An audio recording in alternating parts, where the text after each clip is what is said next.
At Solace Memorial, where wealth often replaced faith and serenity was something you paid for, hope came with a receipt. In the elite East Wing, Suite E1 looked nothing like a hospital room. With its dark oak paneling, polished stone floors, and freshly arranged lilies changed every morning, it could have passed for a presidential suite. The only reminder of suffering was the man lying in the center of it all, cold, motionless, radiating anger, like an open wound that refused to clot. Julian Cross, venture capitalist, media darling, and once crowned Visionary of the Year, had recently survived a high-profile car crash. Headlines were still echoing his name, speculating and spinning, but he hadn't died. Instead, he woke up with a shattered femur, a broken arm, and angry lacerations along his back, places he couldn't reach alone. That, more than the pain itself, seemed to drive him mad. In just 2 weeks, 6 nurses had walked out of his room, some after hours, one after mere minutes, all pale, shaken, whispering the same thing. He's every caregiver's worst nightmare. That morning, the windows were fogged with the breath of dawn, light slicing sideways through the misted glass. The door opened quietly. A young woman stepped inside. Lena Hart. Younger than the others. Still. Composed. Her uniform pristine, her hair secured into a tight knot. She didn't hesitate, didn't smile, just walked in with a tray and eyes that didn't dart away. Julian didn't even look up. His voice, cool and dry, sliced through the quiet. I don't need anyone. Leave. The air hung still. 1 second, 2. Lena didn't blink. She set the tray gently on the table and replied, voice low but steady. Can you reach the wounds on your back by yourself? The words were soft, but they landed like truth, wrapped in velvet, undeniable and unexpected. Julian looked up, truly seeing her now. Her gaze wasn't defiant, nor afraid, just steady, unnerving. As if she weren't standing before a billionaire, but simply a man in need. He scoffed. Do you even know who I am? Lena didn't flinch. I know you're not invincible. Your spine says otherwise, and unless you want a hospital bed in isolation for infection, that incision needs redressing. The atmosphere tightened. For once, Julian had no biting comeback. Something flickered behind his eyes. Not anger. Maybe surprise, like a creature trained to attack, finally facing someone who neither ran nor fought. Lena didn't wait for permission. She pulled a chair over, slipped on gloves. I'll be quiet, if that's what you want. But I'm here because you need care, even if that truth grates on you. She said it plainly, like stating the time, like the kind of honesty you couldn't argue with. Julian didn't say another word, but more importantly, he didn't tell her to leave. And for the first time, a nurse stayed past the first day. Lena returned the next morning, and the morning after that. No one greeted her, no one thanked her. But the door to Suite E1 was never locked. And Julian, though he never once said stay, had also stopped saying go. So an unspoken truce formed between them. She wouldn't ask questions. He wouldn't push her away. Between bandaging wounds, measuring vitals, and carefully administering drops to strained eyes, silence filled the room like tension in a held breath. Julian's words when he spoke were always cold, clipped and sharp. Lena, as always, met them with calm stillness. Neither yielded, neither erupted. But beneath that quiet, something began to shift slow, almost imperceptible, like frost beginning to crack beneath the surface of a frozen lake. A week passed. Then, one dull afternoon, clouds pressing low against the windows, the storm came. Not from the sky, but from within. Julian, clad in a slate-gray robe, sat hunched at the edge of the bed, eyes fixed on his tablet. The stock market danced mockingly on the screen, green and red lines twisting like cruel jokes. Lena entered with a tray of supplies, set it down, just like every day. Julian didn't look up. His voice cut through the stillness. Don't make it hurt like last time. I hate the feeling of skin being peeled open. Lena slid on her gloves in silence. He kept going. I've hired the best money can buy. Compared to them, you're more intern than nurse. That's when the storm broke, not outside, but behind her eyes. Lena looked up, and this time her voice had changed. No longer soft, but steady, low, and resonant, like thunder just before it rolls. You can fire me. Call your administrator, I'll walk. The room stilled. Julian looked up, startled, thrown off his axis for the first time. Lena went on, each word striking like a hammer against glass. But don't ever mistake someone's kindness for something you can own. Don't think because I've been quiet. I'm here for your approval. I stayed because I still believe people can heal not just bones and blood, but the kind of hurt that never shows up on scans. Her face caught the slant of late light, deep shadows beneath her tired eyes. I'm not here to save you. I'm doing my job like any human should, with decency and care. If that looks like weakness to you, then you've never known what strength really is. She didn't wait for a reply, didn't storm out, just turned, shoulders squared, and left quiet and certain. No glance back. Julian watched her go, unsure why. Maybe because her words still lingered in the air, like smoke refusing to clear.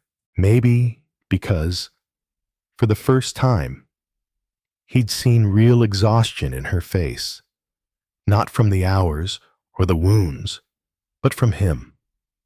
He leaned back against the pillow. Sunlight stretched long across the cold stone floor.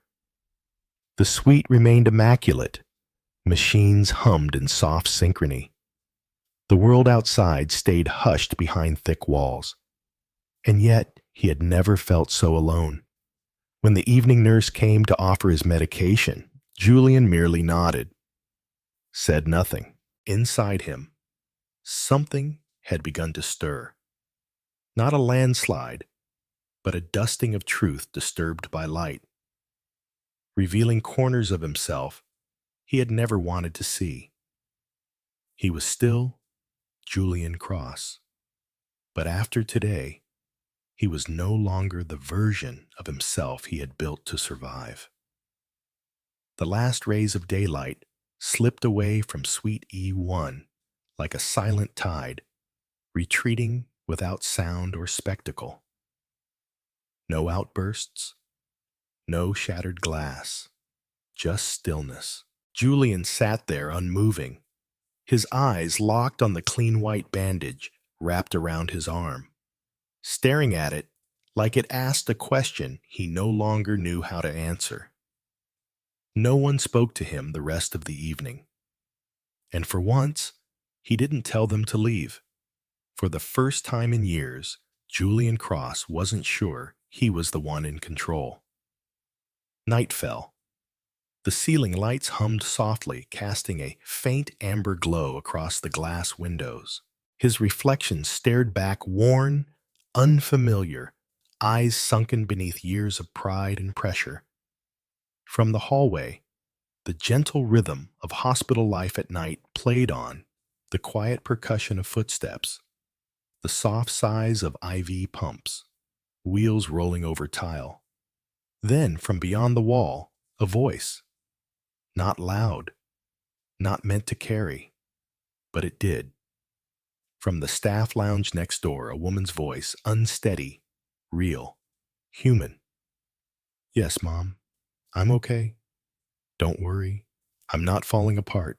Julian turned his head toward the sound before he even realized he'd moved. Lena. He hadn't meant to listen, but her voice slipped into the room uninvited, unfiltered, and into him. This patient is driving me insane, she said with a tired laugh. I've never met someone so cold, so sharp. Julian flinched not at her honesty, but at how familiar her exhaustion sounded. Then she said something else, and he stopped breathing, but I think he's more lonely than he is cruel. Silence. A long, aching pause that filled his chest with a weight he didn't recognize, at least not recently. Lonely. The word echoed through him like wind through an empty hall. A word he'd buried beneath stock portfolios, penthouse suites, polished shoes, and power. The word he denied with every board meeting and every locked door. Now, spoken quietly by a nurse he barely knew. It felt like truth. Undeniable. Softly delivered and devastating. He looked around his room again. Flawless. Expensive. And utterly lifeless, just like him. Julian sat upright, bone stiff, joints groaning as if they too resisted change. His arm reached behind, toward the bandages on his back, but he couldn't reach, and for the first time, he didn't feel rage.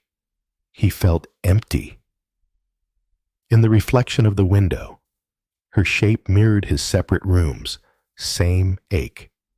And right then, in the thick armor he'd worn for years, something shifted. A crack.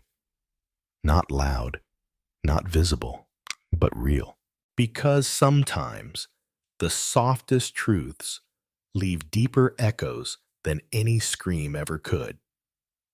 Meanwhile, Lena barely slept that night. It wasn't the IV pump or the flickering light outside the break room door. It was her own voice, raw and honest, echoing like a confession she hadn't meant to share. She didn't know if Julian had heard her, didn't know if he understood. But she felt exposed. Not because she'd failed, but because she had been real. The next morning, the sky was still wrapped in mist. A soft grayness coated the windows like uncertainty. That in-between space. Half rain, half weariness. And yet, in her chest, Lena carried something small and breakable. Not hope for gratitude, not a wish to be acknowledged, but maybe, just maybe, behind the cold, he had heard her, and maybe, even for a moment, he had let it reach him. Lena didn't want an apology. She just hoped quietly, desperately, that he would stop pushing people away. Julian sat on the edge of his hospital bed, still in gray scrubs. A tablet rested in his hands, screen glowing, but his eyes unfocused, vacant, read nothing. His face was expressionless, cold, like a frozen lake on a windless day. Lena entered, tray in hand, prepared for her usual routine. Behind her, a neurologist polished and exact stepped in to conduct rounds.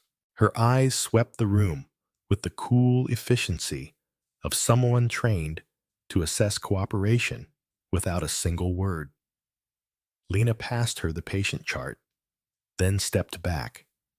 Like always, like clockwork. It should have been another quiet clinical morning. But then Julian spoke. No preface, no emotion, just cold, detached words. I don't know what you use, shampoo, lotion, whatever it is, but the smell's unpleasant. The words dropped like ice cubes hitting stone. Then, a beat later, without even glancing at Lena, I haven't been sleeping. Could be the lights you leave on when you change my dressings. And just in case the knife hadn't twisted deep enough, he turned to the doctor and added, I used to think the best nurses knew how to be present without being seen. Maybe I've just expected too much. No one moved, no one smiled, and no one needed to say a thing. Because Lena already understood. This wasn't criticism. It wasn't even about the light. It was erasure, a complete undoing of every quiet moment she'd offered without asking for anything in return. There was no trace in his voice of the night before, no flicker of recognition, only the smooth, practiced cruelty of a man who had learned to strike first, so no one could ever get close enough to strike him. When the doctor left, silence returned. But it wasn't peaceful. It was the kind of silence that presses against your chest until you can hear your own heartbeat thudding behind your ribs. Lena didn't move. Her hands remained curled around the tray, but inside her, something had already broken beyond repair. Her voice came quiet, yes, but no longer soft. I'll be requesting a transfer today. Julian didn't even glance up. Suit yourself. 2 words, enough to crush every fragile thread of hope she dared to hold. Lena turned, walked out. The door clicked shut, behind her sharp and final, like a thread snapping. Down the hall, in the cool sterility of the supply room, Lena braced her hands against a metal shelf and took a deep breath. But nothing could steady the sting burning in her throat. She had believed truly that if she poured out enough quiet kindness, it would find a way through. That some people just needed time. That love of any kind was patient enough to reach them. Maybe she was wrong. In her mind, her mother's voice echoed, firm and unrelenting. You don't have to break yourself trying to be good to everyone. Some people don't want to be saved. Lena's hands trembled, not from rage, but from something deeper emptiness. Her kindness, once steady and generous, now felt like a candle flickering on its last bit of wax, still glowing, but barely. And Julian Cross, the man she once believed might finally let someone in, had blown it out with nothing more than a few careless words. That night, Lena didn't return. Julian told himself it didn't matter. Shift rotations, staffing schedules, temporary inconveniences. He'd replaced hundreds of people in his empire, cut names from payrolls, fired executives with a sentence, and forgotten them by lunch. So why did he wake the next morning with a pressure in his chest? Not pain, not illness, something heavier, thicker, like dust that refused to brush off. At exactly 7:45, there was a knock. No calm voice asking, "May I come in?" Just the clatter of cartwheels and the sound of gloves snapping into place. "Good morning, Mr. Cross." said a tired voice. "I'm Nurse Helen. I'll be covering your shift this morning." No smile, no gentle tone, no quiet respect, just routine, efficient, sterile, like the room, like him. Helen reviewed his chart with mechanical focus. Her hands moved, but her eyes didn't linger. And for the first time, Julian realized what was missing. It wasn't professionalism. It wasn't care. It was presence. And it was gone. Nurse Helen moved quickly, efficient, practiced, but every motion felt mechanical, like she was wiping down a surface, not tending to a person. Julian lay still, eyes open, but not really seeing. In the fog of his thoughts, something surfaced, an old, unwelcome feeling. I need her to come back. He shook his head, almost violently. No, not now, not again. Helen peeled away the dressing on his shoulder. It didn't hurt. She hadn't done anything wrong. But something was missing. Not skill, not technique, presence. Lena didn't just bandage wounds. She noticed things. She listened. She had that presence, that stillness, that made people sit a little straighter, not out of duty, but because she made them feel seen. She never left behind perfume, but somehow she left something more lasting. A feeling that maybe, just maybe, you weren't facing this alone. Now, as Helen rewrapped the wound in silence, Julian's chest tightened, not from pain, but from the absence that had started to take shape inside him. It didn't look like any absence he'd ever known. Lena was gone. No more quiet voice. Steady and unwavering. No more hands that moved with care and eyes that saw beneath the surface into the fractures he never admitted were there. There was movement now, but no connection. There was a nurse in the room, but not her. When Helen finished and left, the door clicked closed. Suite E1 returned to what it had always been before her, spotless, bright, lifeless. Julian stared up at the ceiling, and again, the thought returned, uninvited and undeniable. She's gone. His chest rose sharply, like he'd just sprinted a mile though he hadn't moved at all. Then, something kicked in. Some dormant instinct, older than pride. He sat up, reached for the phone, dialed reception, and for the first time, his voice didn't carry command. It carried something far more fragile. "This is Cross. I want to see Nurse Lena Hart." A pause. "Then I'm sorry, Mr. Cross.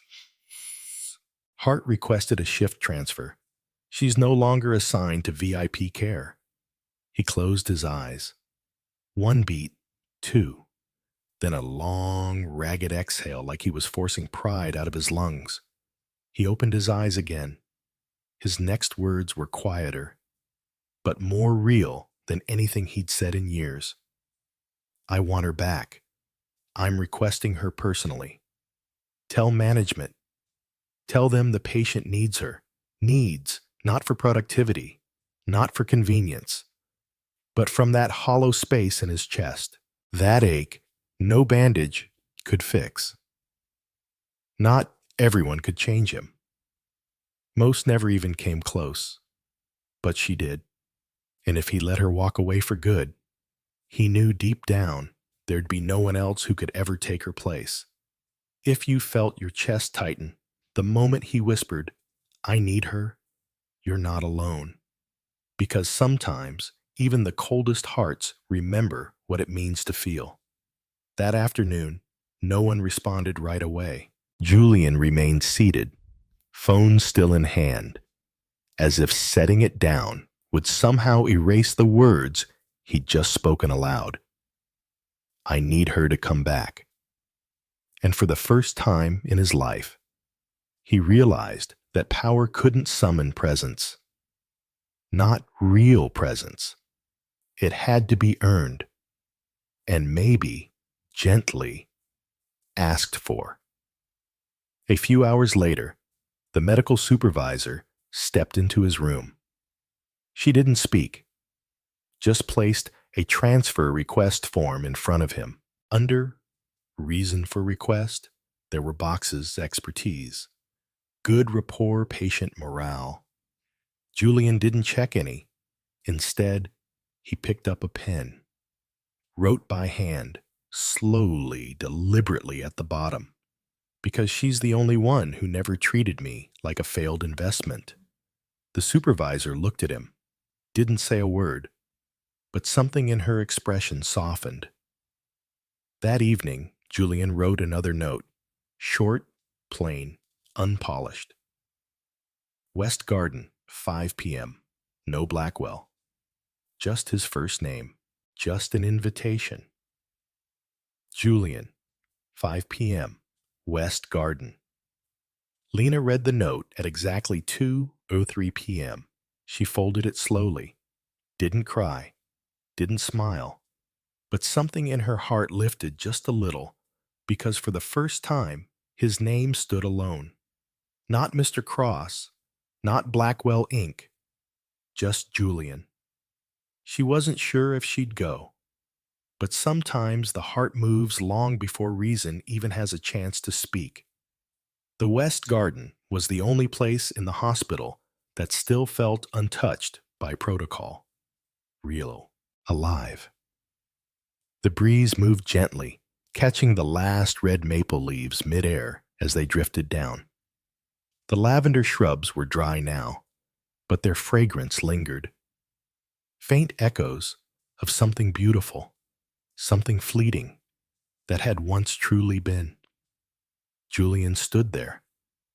No wall to lean on, no wheelchair, no mask of power, just a man, waiting, for someone, for something. When Lena appeared, they stood only a few feet apart, but it felt like the distance of a lifetime. No rush, no dramatic words, just the soft ache of truth hanging between them. Then Julian spoke. His voice wasn't loud, but it was real. You once said I could fire you. He lifted his gaze. No shields this time, only bare honesty in his eyes. But now, I'm just asking you not to leave. The wind moved between them. Lena didn't blink, but her heart shifted. A quiet chord struck somewhere deep inside her. Julian stepped forward, just once. Not to assert anything, but to close the gap that had always been carved by loneliness. His voice softened, peeled back layer by layer. I used to think, if no one got close, no one could betray me. I thought coldness kept me safe. But then you came, not asking anything, not promising anything, just doing what was right. And somehow, I started to believe that maybe not everyone wants to hurt me. Lena took a breath, steady. So what is it you really want from me, Julian? No titles, no distance. He lifted his head, clear-eyed. I want you to stay. Not because it's your job, but because you choose to. I'm afraid, if you walk away again, I won't find anything real left inside me. Lena stepped closer. Not touching him, but close enough for her eyes to say, the rest I used to think I couldn't trust you. But today, I see a man trying to hold on to what's right, not with power, but with honesty.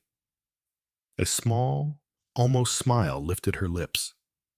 If you take one step forward, I'll stay. But if you step back, I'll be gone for good. Julian drew a breath. Then he stepped, just once. But it was the first true step, not of a powerful man, but of someone finally becoming human. He didn't pull her close, didn't grab her hand. He simply reached out, open, unforced, real. Lena looked at his hand, paused, then placed hers in it, like someone returning trust to a heart long convinced it had none left to give. And there in a garden where most things were fading, something quietly began to bloom. No grand declarations, no promises, just love in its purest form. Chosen. 1 week later, the wounds on Julian's shoulder had begun to heal, but the ones inside him, they were just beginning their journey. That morning, like any other, Lena stepped into Suite E1, reviewed the chart, checked the vitals. But something had changed. Julian wasn't lying back, waiting. He looked up, eyes steady, voice warm. Good morning. Just 3 simple words. But to Lena, they meant more than any gift ever could. That afternoon, the ground floor rec room, often forgotten, had been rearranged. Soft lighting, a long table dressed in a white cloth, a few trays of pastries, some juice. Nothing fancy, but it was thoughtful. At the center of the table stood a single card, propped carefully upright. It read, "A small gathering in the name of gratitude," and it was addressed to every nurse, every technician, every hand that had ever shown care in the shadows, to all medical staff who had cared for Julian Cross. At first, no one believed it. He invited us. What's the catch this time? But curiosity has a quiet pull. And one by one, they came. Night shift nurses, fresh recruits, supervisors, even department heads. The rec room filled slowly, cautiously, as if the very air inside it was holding its breath. Julian stood at the head of the long table. No assistant beside him. No microphone in front of him. Just himself. A man once known for orchestrating entire companies with a single command. Now, standing alone. No script. No shield. Only truth. Lena stood at the far end, hands wrapped around her shift notebook. Not tense, not guarded, just watching, waiting, to see if the man she'd once held hands with in the garden was still standing there. Julian began to speak. No grand opening, no dramatic performance. I used to think I didn't need anyone, that if I paid people on time, I owed no one gratitude. He paused, took a breath. His gaze didn't falter. I've said things I shouldn't have. I've treated more than a few of you unfairly. I pushed people away because I was in pain.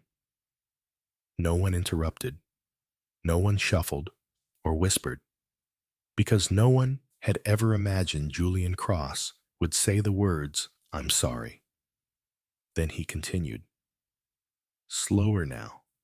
I was wrong, and I learned that from one person in this room. Every gaze followed his. To Lena. Her face didn't change, but in her eyes, something shimmered. Not from sentiment, but from the quiet ache of recognition. The realization that, finally, she wasn't alone in what she'd believed. Julian kept going. Thank you for not giving up, even when I didn't deserve it. Thank you for showing me that some people are kind, not because it benefits them, but because that's who they are. No one clapped, no one laughed. But in that room, something shifted. Because if someone like Julian Cross could stand before his former staff and speak those words, then maybe no one was too far gone to change. As the crowd began to thin, Lena passed by him. She didn't stop, didn't look back. But as she walked past, she said, simply, "The first thank you should go to you for doing the hardest thing of all." Julian turned, nodded gently, and in both their eyes, there were no more questions. Just one thing left unwritten: waiting. 3 weeks later, Solace Memorial returned to its usual rhythm. As if the man who had once turned the entire East Wing upside down had never been there at all. No one spoke about Julian Cross anymore. Lena didn't either. She had resigned quietly. No tears, no spectacle, no regrets. She moved to a small town by the river, where mornings began with the soft chime of the bread truck, and evenings closed with golden sunsets spilling over the water. No one there knew. She had once worked for one of the wealthiest, most impossible men in the country, and she liked it that way. She rented a one-story cottage with a white frangipani tree blooming by the porch. She learned how to tend plants, how to let silence stop being punishment and become part of her healing. One Sunday afternoon, the rain had just passed. Sunlight sparkled on water droplets clinging to the leaves. Lena stepped onto her porch, folding a blanket still warm from the line, when she heard a car pull up. No horn, no urgency, just the quiet hush of tires slowing on gravel. She looked up. A black sedan rested beside the white wooden gate. The door opened. Julian stepped out. No bouquet of $9.99 roses. No designer suit. No polished shoes. No performance. Just Julian. In a weathered khaki jacket, hair slightly tousled, shoes muddy from the drive, and in his hand a brown paper bag, edges wrinkled, as if it had been held too tightly for too long. Lena said nothing. She didn't smile. She just leaned against the porch railing and waited. Julian looked up at the woman standing above him. The same woman who once stood firm in the face of words sharp enough to cut and never backed down. His voice rose, just enough to meet the distance. "I learned how to make soup." For someone with a cold, a pause. Then a smile, gentle, hesitant, perhaps the first one he'd ever truly meant. "Last time, you took care of me. Today, I'm here to ask if you're ever tired. Can I be the one to care for you?" Lena didn't respond with words, but something in her gaze, that steady, steady gaze, softened. Julian stepped closer to the gate. He didn't open it, didn't push forward. He simply reached through the narrow wooden slats, holding out a brown paper bag. "I'm not here to start over," he said softly.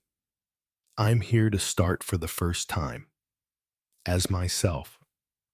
Lena looked at him for a long, quiet moment. Then she moved light and slow down the wooden steps. Julian didn't move. She reached the gate, opened it, took the bag from his hand.